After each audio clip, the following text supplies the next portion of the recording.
Assalamualaikum warahmatullahi wabarakatuh. Waalaikumsalam warahmatullahi wabarakatuh. Oke, kita sapa dulu teman-teman semuanya.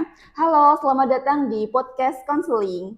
Hari ini kita mau ngobrol asik seputar kehidupan sehari-hari. Dan teman-teman sebelumnya kenalin aku Arum sebagai host atau moderator yang akan menemani teman-teman pada hari ini. Dan tentunya saya tidak sendirian, saya bersama narasumber hebat saya, bersama Ibu Farihah Ubudiah. Halo Arum. Halo Ibu, apa kabar? Alhamdulillah, sehat. Alhamdulillah, oke. Baik, pada hari ini kita akan ngobrolin hal seru Bu, mengenai mindful self-love, berhenti membandingkan diri kita di sosial media. Oke, tentunya kita sering melihat di fenomena sekarang dan di era digital sekarang nih Bu ya. Orang-orang tentunya apalagi anak muda Gen Z sekarang itu sering membandingkan dirinya tentang kehidupan-kehidupan di sosial media.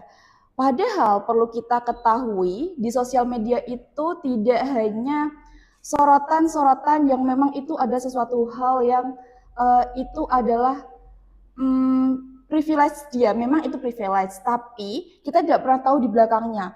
Yang mereka tampilkan mungkin mengenai pencapaian dia, terus kesuksesan dia, prestasi mereka, dan lain sebagainya. Tanpa kita mengetahui di belakang mereka itu apa sih yang mereka lakukan dan apa yang sedang mereka hadapi, seperti itu. Nah, hari ini kita bakal bahas mengenai gimana cara lebih baik agar kita lebih mindful terhadap diri kita sendiri dan juga lebih sayang terhadap diri kita sendiri. Oke. Sebelum lebih lanjut nih Ibu, nah saya mau bertanya nih Bu mengenai apa sih Bu mindful self-love dan kenapa media sosial bisa bikin kita merasa nggak cukup?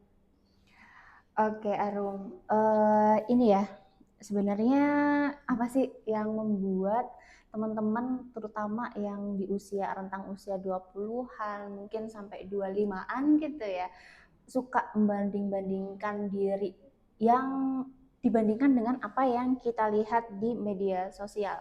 Tadi kata Arum ada privilege yang mungkin berbeda, terus kita banding-bandingkan. Terus apalagi sih? Banyak sih Bu ya, apalagi emang ya tentunya di usia saya yang sudah berkepala dua nih Bu ya. Dan masa-masa ini itu kalau kami sering ngobrol sama seusia umur kita ya Bu, itu kita sering membandingkan diri kita sama orang-orang atau teman-teman kita yang sudah bekerja. Oke, yang udah bekerja. Iya, yang sudah memberikan penghasilan mereka kepada orang tua, sedangkan kita mungkin masih berkutat sama skripsi ataupun masih perkuliahan kita. Terus kita juga ketika kita melihat VT-VT, nggak tahu ya Bu ya, VT-VT sekarang tuh kayak relate aja sama kehidupan kita. Kayak kita semester 6 KKN, skripsi. Dan itu tuh kayak mereka yang skripsinya berprosesnya ditemenin sama cowoknya atau dan lain sebagainya. Ada ayang. Iya, itu tuh ngebuat kita yang sama-sama jomblo nih Bu, kaum jomblo tuh bilang kayak gini. Temanku ini ya, itu kayak gini, kamu gimana skripsinya? Aku ada revisi. Oh ya udah kita nanti keluar ya, kita ngerjain bareng. Nanti aku bantuin cari referensinya. Itu kan apalagi dan ketika kita melihat VT di TikTok ataupun IG itu, kita juga sama menemukan hal yang sama dan itu kayak kita yang sendirian seperti ini tuh kayak aduh, aku layak nggak sih dapat cowok gitu iya, kenapa di saat kita juga lagi butuh seseorang, mungkin nggak tahu juga sih, belum ada. Terus tentang prestasi-prestasi orang-orang yang ada di TikTok ataupun Instagram, terus ketika kita juga mengikuti perlombaan Bu, itu kita juga seringnya mungkin kita cuman sebagai terpilih atau 1-10 deh, 5-10 belum bisa 1, 2, 3. Kadang itu juga menjadi perbandingan kami dan juga saya di media sosial gitu sih Bu. Dan juga mengenai figur keluarga. Ngerasa iri ya keluarga orang lain kok pada damai gitu. Iya. Keluarga lain kok dia punya privilege yang kuat, sementara di sisi lain ada orang yang memang seberjuang itu gitu. Terus kita Iya. akhirnya membanding-bandingkan diri dan sayangnya jadinya jatuh ke ketidaksukaan terhadap diri kita. Nah ini yang sebenarnya nggak boleh. Nah tadi Arum bilang secara sadar ya, mindful itu kan sesuatu yang perlu kita sadari dengan penuh ya kan, dengan Iya. full untuk self love, untuk mencintai diri. Mencintai diri itu kan bukan berarti kita semau-maunya apa yang pengen kita mau terus diturutin gitu. Terus mencintai diri itu juga bukan berarti kita egois dengan keadaan, itu juga bukan gitu. Tetapi juga self love ini kita mesti sadar bahwa kita itu menjadi diri yang perlu kita kasihan sama diri kita. Tapi bukan kasihan, kasihan, bukan gitu. Bukan kasihan ya aku ini, bukan itu. Tapi kita berbelas kasih, kita sayang sama diri kita. Kita kalau dalam apa nih istilah self atau istilah diri itu kita bisa menerima diri, self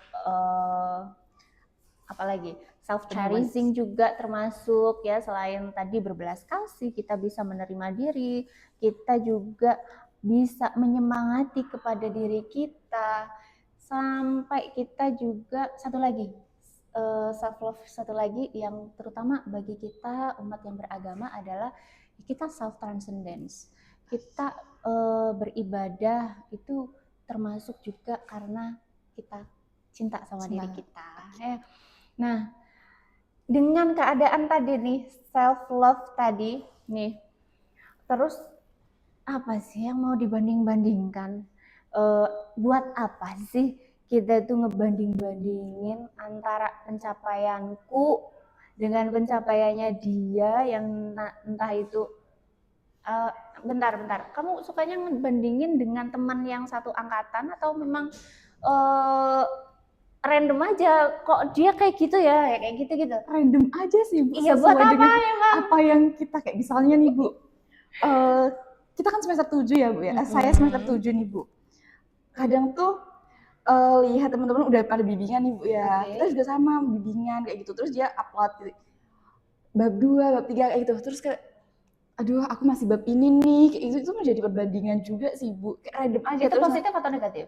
Ya positif sih Bu, karena itu memacu saya untuk aduh aku juga bisa nih untuk kebut juga, bisa sama seperti dia kayak gitu. Terus negatifnya?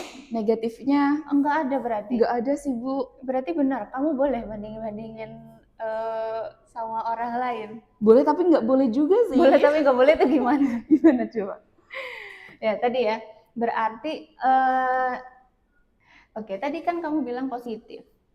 Tadi kamu bilang positif nih, padahal ada juga orang-orang yang mungkin negatifnya adalah dengan cara membandingkan dia dengan kehidupan orang lain gitu kan, itu malah dia suka mengumpat ya, menyalahkan takdir. Kemudian tadi apa negatifnya padahal kehidupan itu bukan suatu perlombaan dan kita itu punya timeline begitu. Ya timelinenya orang beda-beda gitu. Nah itu sebenarnya sadar gitu kan, tapi tetap aja tuh ini udah begini kok aku belum. Betul. Aku dapat begini tapi kok dan kebalikannya gitu ya, dia udah dapat begini tapi kok aku belum dan sebagainya, aku enggak. Yang itu ya, sesuatu yang negatif-negatif itu yang perlu dikendalikan. Tapi sebenarnya ini Rom, tahu nggak, ada yang cerita atau mungkin itu dialami juga oleh saya di masanya gitu ya, masa-masa quarter life crisis itu. Ada masanya setelah lulus belum dapat pekerjaan tapi teman-temannya udah dapet. Setelah lulus ada yang udah menikah tapi aku sendiri belum dapat pasangan, apalagi pacar dan sebagainya gitu, masih sibuk kerja pontang-panting. Sementara lihat teman kok udah pada sukses, lihat story-nya lagi umroh, lihat story-nya ada yang lagi ngomong anaknya dan sebagainya gitu. Nah itu tuh bakalan berhenti tahu. Setelah di iya. usia mungkin 25 ke atas, Mas, di usia 25 sebenarnya masih ya, tapi enggak yang secemas ketika di usia 20, 21, 22, 23-an itu atau habis lulus itu kan enggak secemas itu. Tapi begitu di antara 25 ke atas, apalagi udah 27, 28, itu udah mulai gitu lah, udah mulai untuk lebih tenang, nggak semuanya itu perlu dibandingkan. Terus tadi kamu bilang semua ada timelinenya. Nah, itu dirasakan ketika di usia hampir mendekati 30-an. Apalagi saya ini udah 30-an, 30 tahun ini juga udah enak kan, maksudnya udah nggak ada pencapaian-pencapaian yang harus dikejar sesuai dengan keirian saya dengan pencapaian orang lain gitu tuh enggak, atau membanding-bandingkan, oh iya ya kenapa sih aku kayak gini, kenapa saya tidak eh, mendapatkan fasilitas yang seperti apa, seperti ini, seperti itu, seperti yang dilakukan yang atau yang didapatkan orang lain kayak gitu. Sudah mulai enggak ya, enggak apa sih, wow di usia 20-an 20-an. gitu ya. Oke. Yang baru menjejaki ke usia dewasa itu. Ya nggak masalah kalau kalau kalian di usia 20-an ini, 20-an nggak sih? Kamu usia berapa sih? Aku 22, Bu. Dua-dua ya, pantas ya kan. Ya kalau masih di usia 20-an ini, nggak masalah, nikmati aja kegalauan, rasa nggak punya uang, rasa jauh Jauh. dari rumah dan sebagainya. Ya udah nikmati saja. Eh, Nanti kok akan ada waktunya, dengan proses yang sudah dijalani itu akhirnya kita lebih berserah diri, lebih menerima apa adanya kita. Tapi bukan berarti itu udahlah nanti biarkan waktu aja yang bicara, bukan berarti kayak gitu ya. Tetapi Oke. tetap aja ada proses. Tetapi ketika proses itu dijalani dengan baik, maka kita benar-benar tinggal menunggu waktu aja, nanti juga di usia 30-an katanya udah slow gitu. Nah, itu Oke. bukan berarti kita nggak usaha tapi terus membanding-bandingkan tapi nggak ngapa-ngapain ya. Iya, oke, Oke. oke. Tetap ada prosesnya.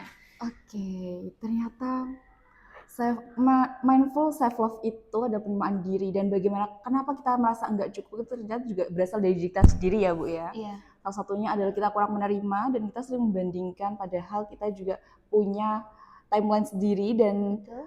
harusnya kita itu memang berusaha, dan semua itu pasti akan berakhir ketika kita juga bersungguh-sungguh. Ya nggak berakhir juga ya, berakhir mah kalau udah meninggal. Oke.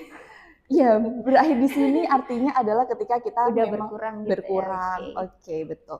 Selanjutnya nih, Bu.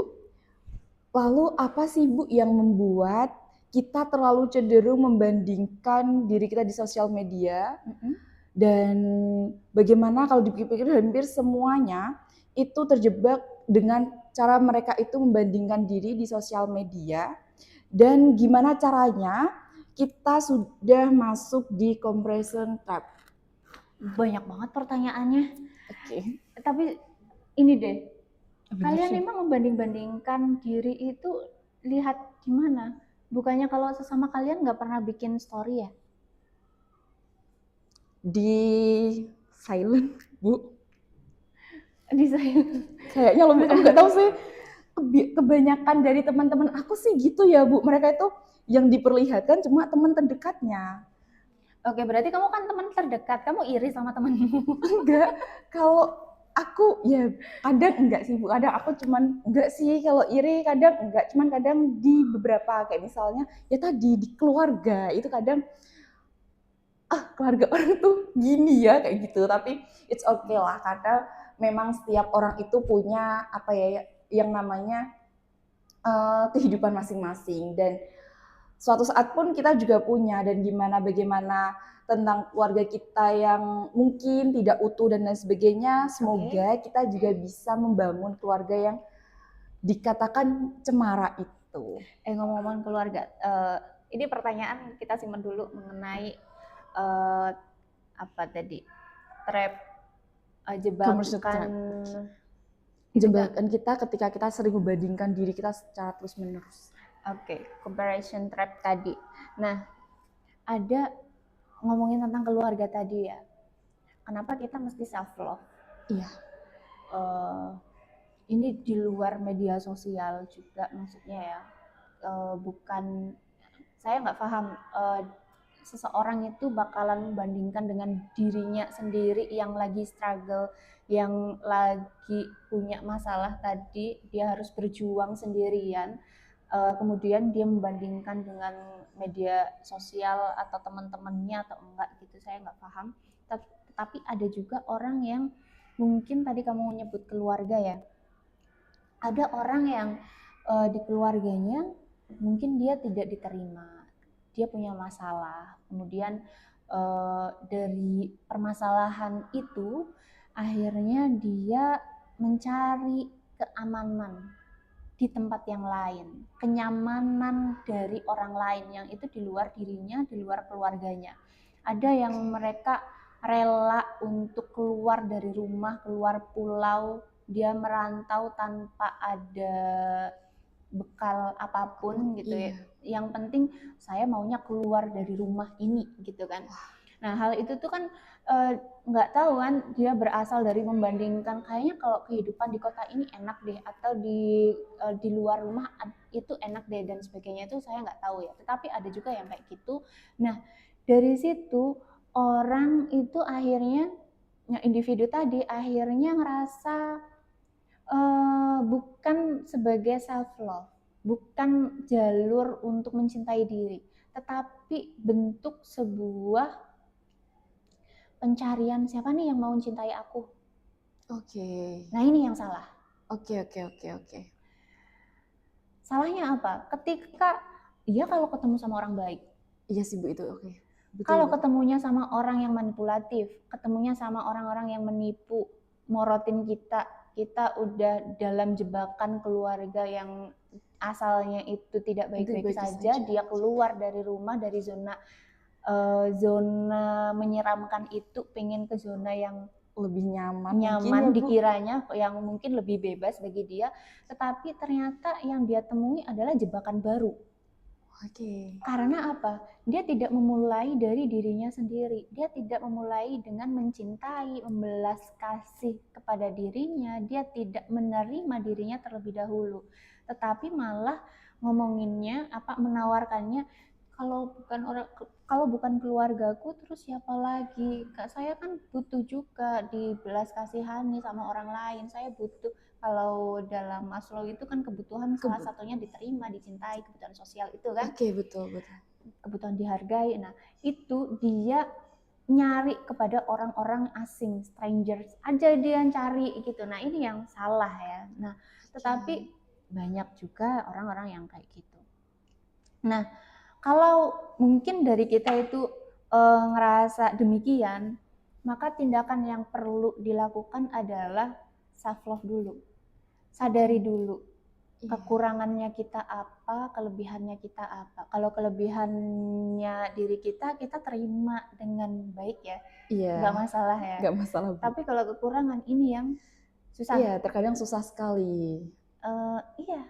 Nah, tetapi perjalanan menerima kekurangan-kekurangan kita sendiri itu tadi butuh waktu, tapi bukan berarti kita diamkan saja, ya nanti juga selesai masalahnya, bukan itu.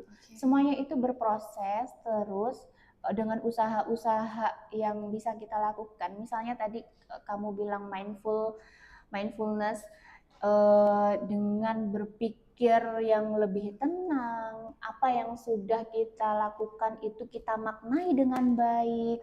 Nah, itu sedikit demi sedikit gitu ya bisa membantu kita untuk menerima kekurangan-kekurangan yang ada di dalam diri. Kita juga butuh mengapresiasi diri kita, kalau misalnya itu diperlukan, ya harus sih. Diperlukan nggak? Harus pokoknya. Kita tuh butuh untuk diapresiasi, tapi apresiasilah diri kita dulu. Kayak misal nih, kamu bilang, teman-temanku udah pada punya pacar gitu kan. Satu dulu, Rum. Dengan kepribadianku yang seperti ini, dengan aku si Arum yang punya kelebihan yang begini, punya kelemahan yang A B C Z, begini, kira-kira orang lain mau atau enggak? Sebelum kamu bertanya kira-kira orang lain mau atau enggak, kamu tanya sama dirimu dulu, aku mau nggak sih menerima seseorang dengan kekurangan yang seperti ini. Oke. Paham nggak? Paham, bisa dipahami Bu. Jadi sebelum kita tuh menyodorkan diri, kok nyodorin sih? Sebelum kita Mencari, aku nih layak nih dicintai. Kamu merasa dirimu layak atau enggak dicintai? Oke. Gitu Iya, ya, oke, ya kan? paham tuh. Paham ya. Nah, jadi orang-orang yang mungkin tadi dengan kasus-kasus yang akhirnya mereka kabur, habis itu mereka mencari cinta dari orang-orang lain. Ada yang saya pernah juga dapat kasus yang ada nomor nyasar, kemudian dia ladenin terus karena hatinya kesepian gitu. Akhirnya kamu ada di mana? Aku di kota A gitu kan. Dia apa nih namanya, sambangin kotanya, padahal dia nggak ngerti alamatnya, jadinya alamat palsu gitu. Ternyata nggak ada rumah ini, nomornya ini ternyata nomornya 7 padahal mentoknya cuma 6 gitu. Nah itu karena berdasar dari itu dia nggak mencintai, nggak apa tadi, menerima dengan kekuranganku yang kayak gini, orang itu bakalan menerima atau enggak. Maka kita dulu yang terima. Oke Bu, oke. Ya bisa dipahami sekali dan itu sangat memotivasi saya tentunya. Motivasi apaan sih? Ya itu memotivasi karena ya sebelum kita memang mencari atau mungkin aku ingin ini, berarti aku harus juga menanyai diri terlebih dahulu. Betul. Begitu ya Bu. Betul. Oke, sekarang masuk ke bagian yang paling penting. Bagaimana sih Bu caranya atau bagaimana cara praktik kita untuk berhenti membandingkan diri dan mindfulness bisa jadi kuncinya? Oke, saya teringat sama satu buku punya Dr. Andreas Kurniawan, judulnya itu Seorang Pria yang Berduka dan yang Melalui Duka dengan Mencuci Piring. Oke. Dia itu bahkan yaitu keadaan sih berduka, tetapi mindfulness-nya itu bisa kita gunakan juga ya. Dia membagikan tips mencuci piring. Mencuci piring ada tipsnya ya ternyata ya? Ya. Betul. Salah satunya sekali. Itu tips mencuci piring, tetapi dengan cara mindfulness tadi. Wow. Dengan apa? Misalnya nih, dari mencuci piring, langkah pertama adalah membuang kotoran-kotoran yang tersisa ke dalam bak sampah gitu kan. Tapi dari situ dimaknai bahwa sesuatu yang memang sudah bukan tempatnya itu perlu disisihkan. Dia memiliki tempat yang seharusnya di sana. Ini bukan kesalahan gitu ya, kotoran-kotoran ini dia bukanlah sesuatu yang menjijikan, tetapi memang sudah saatnya dia dibuang gitu. Dibuang, dia akan bermanfaat di tempat yang lain kayak gitu. Nah kemudian terus kita alirkan air gitu. Nah dari air itu kita dapat aliran di tangan kita. Nah dari aliran itu dimaknai seperti apa dan sebagainya. Mungkin kelihatannya lebay gitu ya, atau terasanya lebih lama. Tapi ini menarik. Iya, tetapi dari situ kita jadinya memaknai apa yang sedang kita lakukan betul-betul. Kadang kita itu, apalagi sekarang nih ya, kita makan mindfulness nggak? Makanmu sambil nonton. Iya, kebanyakan sekarang emang seperti itu, sambil menonton. Kita makan sambil nonton. Kita ngapain sambil melakukan hal-hal yang lain juga gitu ya, yang akhirnya pemaknaan terhadap sesuatu yang sedang kita kerjakan itu jadinya menurun. Bahkan ya kalau tontonannya adalah tontonan satu YouTube yang ini misalnya konten podcast yang panjang yang penuh inspiring gitu ya, tapi kalau tontonannya adalah Reels atau TikTok yang apa tuh, kapasitas kita mencernanya itu kan sedikit kalau di TikTok ya. Dia itu memang menimbulkan kesenangan Sesaat, sementara, oke. sementara itu. Nah, ketika kayak gitu, maka kita menurun tuh kebermaknaan hidup kita. Oke. Coba kamu ceritakan, kamu habis nonton apa aja di TikTok hari ini? Random sih Bu, dari mulai memasak, terus Iya. asmara Gen Z gitu kan, itu random banget. Terus tiba-tiba ada Timeline kita memang beda ya. iya, terus ada Nadia Omara, nggak jelas, memang emang nggak jadi satu. Terus tiba-tiba ada Oke. Vidya seperti itu, tentang skripsi. Terus kita keinget lagi, memang sambil skripsi sih Bu, cuman ya itu benar katanya Ibu, karena kita sama kehilangan makna kita dalam melakukan sesuatu, karena kita tidak jadi satu. Misalnya skripsi aja sambil, misal nih, kalau saya skripsi sambil nonton TikTok, jadi kan memang Nggak kelar-kelar. Iya, betul. Itulah. Nonton TikTok aja butuh pemikiran tersendiri gitu kan. Iya. Kita brain rot-nya lagi brain rot ya wes nggak kerja gitu otak kita, Iya, tapi kita betul. disuruh mikir, ya susah juga Rum. Iya. Nah terus ini lagi, misal dengan sosial media yang kita suka ini ya, yang jadi preferensi kita untuk membanding-bandingkan itu, jadinya gimana caranya, maka keluarlah ya, keluar. Kalau kamu lebih suka rebahan terus apalagi dengan kenyamanan yang kayak gitu, terus udah keluar, entah itu dengan olahraga, apalagi sekarang lagi Gen Z ini lagi ngetren olahraga ya, entah itu running lah, hiking lah, nge-gym dan sebagainya.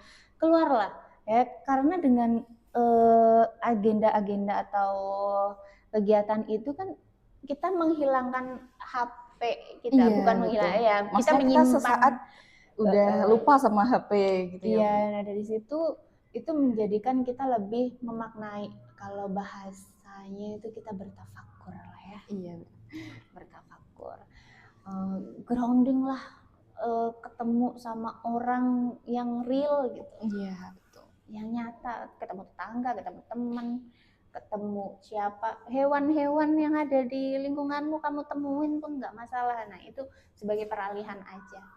Oke. Dan harus dimaknai tadi ya. Iya betul. Oke teman-teman, seperti itu. Jadi buat teman-teman yang mungkin ada tips and trick buat keluar dari bagaimana teman-teman nggak ngebandingin diri di media sosial, silahkan buat tulis komentar teman-teman. Oke. Untuk mengakhiri podcast kita pada hari ini, ada motivasi buat teman-teman. Hidup bukan perlombaan dan setiap orang itu punya timeline masing-masing. Jadilah diri sendiri tanpa harus membandingkan diri teman-teman dengan sosial media ataupun standar orang lain, karena kalian itu indah dengan versi kalian. Oke? Satu lagi Rom. Apa Bu? Pesan saya, mandi keluar ya, piknik kek, nggak usah nge-scroll TikTok mulu ya. Oke. Catat teman-teman, mandi keluar. Oke? Jalan-jalan, nikmatin gitu ya. Iya, nikmatin. Hidup cuma sekali maksudnya. Ini malah YOLO. Oke, terima kasih teman-teman sudah menonton podcast kita di Podcast Konseling. Semoga obrolan hari ini bermanfaat buat teman-teman dan juga bisa ngebuka teman-teman semuanya yang sering ngebandingin diri di media sosial. Dan jangan lupa untuk komen, share, dan like di podcast ini. Sampai jumpa di podcast selanjutnya. Bye-bye. Bye-bye. Assalamualaikum.